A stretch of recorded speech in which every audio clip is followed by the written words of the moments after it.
Ei, gente, tudo bem? Hoje nós vamos falar sobre análise espacial de superfícies. E a análise espacial de superfícies, ela vem da análise espacial de eventos que nós conversamos semana passada. Então, a análise espacial de superfície, eu vou ter eventos marcados, então eu vou ir a campo, vou fazer uma amostragem, e aí a partir desses eventos, a minha ideia é justamente inferir qual o material ou qual o tipo de processo que eu tenho em pontos em que eu não amostrei, pontos em que eu não fui a campo e recolhi informações. Então, por exemplo, aqui, nesse ponto em que eu estou com o mouse, é um ponto em que eu não tenho dados, né? Meu X aqui representa os pontos em que eu fui a campo e recolhi as amostras. Nesse ponto eu não tenho dados, eu vou fazer uma interpolação para tentar descobrir aqui qual que é esse valor. Então, a partir desses pontos, eu vou determinar o valor de pontos ou algum atributo, que eu, no meu caso de estudo, né, depende do meu estudo, o que é que eu tenho nesses espaços que eu não amostrei. Então, geralmente eu crio uma malha e vou interpolar em cima dos locais que eu não fui. E aí a gente vai ter três tipos de processo para fazer isso: os processos determinísticos de efeitos locais, de efeitos globais, e um que serve tanto para efeitos globais quanto locais, que é a krigagem. E eu vou falar um pouquinho sobre cada um, e os de determinísticos locais, eles são assim. Eu tenho as minhas amostras, eu vou criar uma grade em cima delas, então, realmente como um plano cartesiano, e se cria essa grade. A partir dessa grade é que eu vou fazer o meu processo de interpolação, os meus pontos eles vão sumir, e a partir disso eu vou ter a minha superfície completa. Então, qualquer ponto que eu pegar aqui, o meu mapa ele vai retornar um valor do meu atributo. Então, se for, por exemplo, uma superfície de solo, em qualquer ponto aqui, eu vou ter uma superfície de solo indicada para ele. E aí, como que a gente vai fazer isso? A gente vai ajustar essa função bidimensional, e aí eu vou compor essa superfície a partir dela. Eu tenho o valor ZI, que é o valor de conta para o ponto I. Então, como se fosse um plano cartesiano, né? Meu ponto I e meu ponto J. Eu tenho também o meu W e J, que é um fator de ponderação. Esse fator ele varia de acordo com o processo que você está analisando. E o meu ZJ, que é em relação ao meu ponto J, vizinho do ponto I. Então, realmente considerando aí como se fosse um plano cartesiano, né? Vou fazer essa interpolação e vou chegar no resultado final.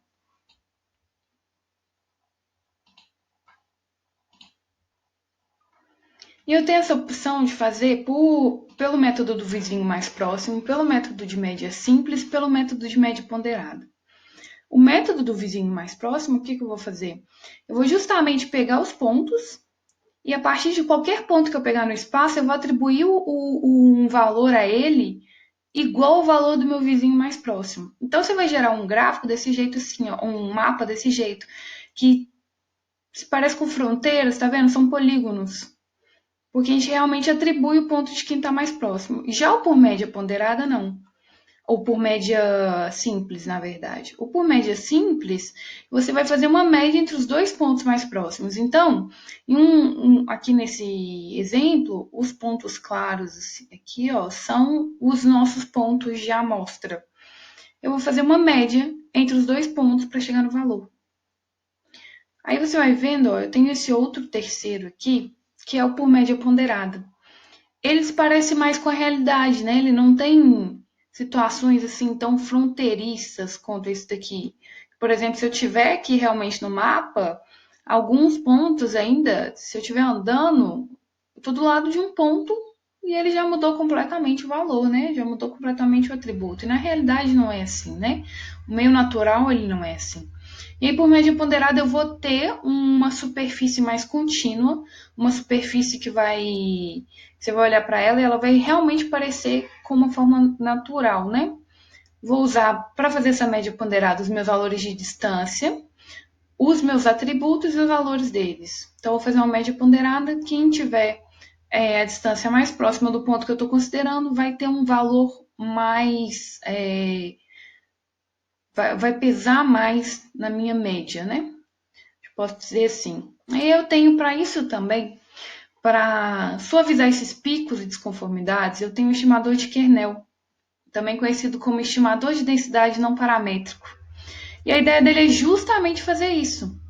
E aí não tem um estimador certo ou estimador errado, vai muito do que você quer para o seu processo, quer para o seu projeto. E aqui, ó, ele vai considerar raios, raios ao redor dos pontos. E a partir disso, a partir desses raios que ele vai gerar a sua superfície. Então aqui a gente tem um raio de busca de 500 metros, um raio de busca de 1.500 metros. Essas aqui são as equações dele, de Kernel. E deixa eu só me puxar aqui para o lado. Aí elas são dadas em função do raio, em função da posição do meu ponto e em função da distância entre um ponto e outro. Então, eu vou ter essas três equações, não existe a certo ou errado, é realmente aplicar o processo e ver qual que está apresentando um valor mais próximo da realidade, algo mais considerável, menos tendencioso, né? A gente vai conversar um pouco sobre isso de tendenciosidade. E aí eu tenho esses modelos determinísticos globais, são superfícies de tendência, né? Então, muitas vezes com essas superfícies de tendência, eu posso ter em um ponto do espaço o mesmo valor daquele de um ponto que está a 300 metros de distância. Não é uma superfície que vai variar de acordo com o meu H, que a gente chama de H, que é realmente a distância entre um ponto e outro. Não é contínua a minha variação, então ela é uma superfície de tendência. Né? A gente tem muito isso no meio natural. E aí, para trabalhar com esses determinísticos globais, nós vamos usar os pontos cartesianos. Então, XY pode ser até em 3 dimensões, segundo o autor. Eu vou ter um parâmetro de entrada aqui, ó, que é um parâmetro de entrada que vem da minha função, vem do que eu estou trabalhando.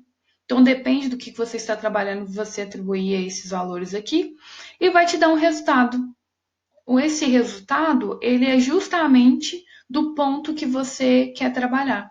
Então, por exemplo, se eu estou num ponto de coordenada XY, eu não sei o valor daquele ponto de coordenada, eu vou atribuir esses valores aqui, eu vou atribuir o meu X, o meu Y daquele ponto de coordenada. Esses atributos aqui, eles vêm do meu processo, então eu vou estar com eles aqui inseridos na equação. E aí o meu Z, esse valor vai me retornar com o valor que eu estou buscando no processo. Eu tenho essas duas equações, também varia do seu processo, varia do que você quer, varia do que você está buscando encontrar aí. E é justamente fazer para tentar entender qual que é o melhor e qual que não é. E aí uma outra forma, agora é a krigagem, e eu já vou adiantar para vocês, em um outro material, não é esse livro, a Thalita passou um material de introdução mesmo, e aí nesse material de introdução, muitos autores colocavam a krigagem como o melhor fator de estimação.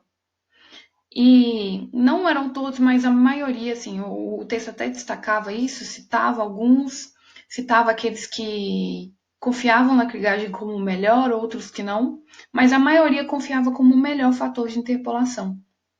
E aí ela compreende um conjunto de técnicas de estimação. Então eu vou ter várias técnicas para poder criar, para poder estimar e predizer a minha superfície, baseada na modelagem de correlação espacial. Ela é uma superfície, ela é uma técnica que não é tendenciosa. Então, os meus pontos, eles não estão ligados realmente com tendenciosidade. Se eu tenho uma superfície muito grande, aquela superfície toda me devolve um parâmetro, a krigagem ela não trabalha com isso. A krigagem ela vai trabalhar sem tendenciosidade e ela vai trabalhar de uma forma eficiente. E aí, ó, nós temos os passos da krigagem. A gente começa com uma análise exploratória de dados. Então, eu estou indo a campo, estou fazendo minha análise, estou recolhendo dados, vou fazer uma análise estrutural, vou ver o que eu tenho ali, vou plotar, vou pegar esses dados e vou fazer uma interpolação estatística. E vou mostrar para vocês como que a gente vai fazer essa interpolação estatística. Então, eu tenho a estrutura teórica. A estrutura teórica ela começa com o meu parâmetro Z. É o que eu quero encontrar. Então, é o valor dos pontos que eu não conheço, ele está nesse Z. Ele é dado em função de X, que é o vetor posição. Eu posso ter esse processo trabalhado em 2, 3 dimensões. Aqui a gente está em uma dimensão só, que é a estrutura teórica. Eu vou ter o meu UX, que é uma função determinística, mas calma. O nome é complexo, mas não é tão complexo assim o conceito. Então, a função determinística é uma função que me retorna um valor, né, de acordo com o parâmetro que eu estou entrando. Então, a todo momento que nós entrarmos com um y aqui, ela vai retornar um valor que não é tendencioso e vai descrever esse componente estrutural. Eu vou ter esse outro termo, que é um termo estocástico. O próprio autor fala que ele é correlacionado, ele varia localmente. O que é ser estocástico? É um termo que ele realmente ele não tem. Vai no sentido de tendência também, vai no sentido de ele é aleatório. Ele não é um termo que ele é sempre o mesmo, ele é aleatório e ele vai variar de acordo com os pontos. E eu tenho esse último, que é um ruído. E o que é um ruído? Ele é como se fosse um erro. Ele é um erro do meu processo. E eu vou atribuir ele aqui e vou somar ele à minha função. Esse é um erro que tem distribuição normal, em que a gente volta em conceitos de estatística mesmo, né? Distribuição normal com média zero é a distribuição padrão. Eu vou ter uma variância normal também, uma variância comum, e aí está atribuído ao meu erro. E como que eu vou saber esses valores? Esses valores vão vir da minha função. Então, depende do que a gente está trabalhando no momento, né? Eu vou ter a clivagem ordinária. O autor ele trabalha com a clivagem ordinária, ele afirma que tem outras, mas ele não explica assim propriamente as outras. A clivagem ordinária ela é baseada na hipótese de comportamento da minha variável aqui, ó, da minha variável ordinária. Ele é constante em toda a região de estudo. E ele chega nessa equação, ele até dá o passo a passo para chegar aqui. Eu não quis trazer o passo a passo porque eu acredito que não é interessante no momento. E aí, essa equação do variograma e do semivariograma, vocês já ouviram falar. O variograma, ele é dado em função dos meus valores em posição 0 e em posição H. Então, eu vou estar variando e eu vou justamente dividir ele por 2, por isso que ele vira um semivariograma. Então, aqui nesse canto, ó, é meu semivariograma. É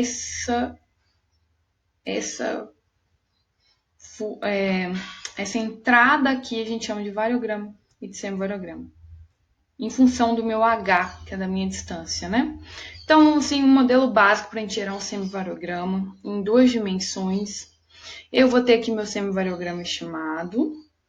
Eu vou ter um número de pares de valores medidos. E vou ter os meus Z's separados pelo vetor H. Então, os meus Z's são realmente os meus vetores posições separados. Eu vou mandar na fórmula, né? Aqui eu já descrevi todos os termos que tem na fórmula. Mandar na fórmula, gerar o gráfico. E aí a gente vai ter um gráfico desse modelo assim, ó, que é um semivariograma. E o que a gente tem nele, né? É importante entender o que está aqui, o que a gente vai visualizar nesse semivariograma. Então, eu vou ter o alcance ele é dado aqui no meu eixo X. Ele apresenta a distância em que as amostras se correlacionam. Então, a distância em que as amostras têm relação uma com a outra, em que um parâmetro de uma interfere na outra. Eu vou ter o patamar C, que também tem relação ao seu alcance. E a partir desse ponto aqui, ó, quer dizer que eu não tenho relação espacial entre as amostras aqui para cima.